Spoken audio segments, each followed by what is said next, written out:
Hello guys, how are you? This is Manoj Kumar. आज हम राजस्थान चतुर्थ श्रेणी कर्मचारी भर्ती परीक्षा 2025 के बारे में बात करने वाले हैं। अगर मैं पर्टिकुलर बात करूं तो मैं हिंदी विषय के बारे में बात करने वाला हूं। हिंदी विषय, इस परीक्षा के अंदर हिंदी विषय से कुल 30 प्रश्न आने वाले हैं और 1/3 नेगेटिव मार्किंग रहेगी। अगर हम नेगेटिव मार्किंग के पॉइंट ऑफ व्यू से बात करें तो काफ़ी ज़्यादा नेगेटिव मार्किंग है, इसलिए आपको ये अच्छे से पढ़ना पड़ेगा। इसके सिलेबस के बारे में हम बात करते हैं तो इसके जो प्रारंभिक 3 टॉपिक है, संज्ञा, सर्वनाम और क्रिया विशेषण, जो कि हिंदी के सबसे व्याकरण के सबसे मूलभूत तत्व हैं, उनके बारे में इसमें बात किया गया है। उसके बाद आगे बढ़ते हैं, शब्दों के बारे में है, तत्सम एवं तद्भव शब्द, देशज एवं विदेशी शब्द, इनके बारे में हमें पढ़ना है। अगला टॉपिक है संधि, संधि का अर्थ, प्रकार एवं संधि विच्छेद। उसके बाद उपसर्ग एवं प्रत्यय से मिलकर बनने वाले शब्द, उनके बारे में हमें पढ़ना है।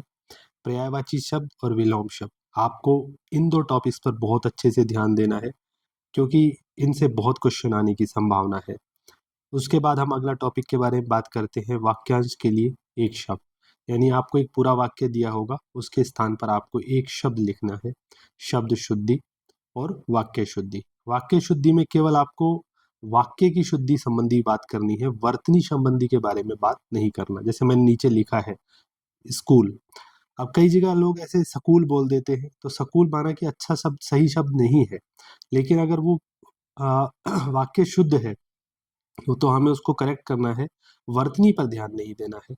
आगे का टॉपिक है काल के प्रकार, कि काल कितने टाइप का होता है और हमारे किस तरह से ये क्वेश्चन फ्रेम होगा।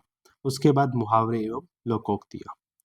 इसके बाद हम अगले टॉपिक्स की तरफ आते हैं, अंग्रेजी के पारिभाषिक तकनीकी शब्दों के समानार्थ हिंदी शब्द, यानी कि जैसे आप डिपार्टमेंट में गए, सर्विस में गए, तो ऐसे कौन से शब्द हैं जो आपको रेगुलर यूज करने को मिलेंगे, उन्हीं के बारे में आपको पढ़ना है, सारे नहीं पढ़ने। जैसे आप जब सेलेक्ट होंगे तो आपको एक अपॉइंटमेंट लेटर आएगा, यानी कि नियुक्ति प्रस्ताव आएगा, तो इस तरह के जो शब्द हैं उनके बारे में हमें पढ़ना है।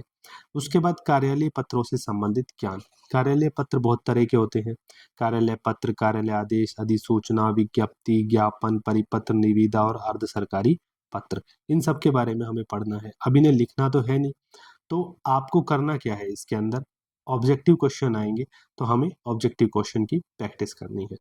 आई होप मैं आपको ये सारा सब्जेक्ट हिंदी विषय पूरा पढ़ाऊंगा 30 नंबर का, और आशा करता हूँ आपको मेरे से समझ आएगा। तो जुड़े रहिए मेरे साथ। थैंक यू, फिर मिलेंगे अगले किसी लेक्चर में।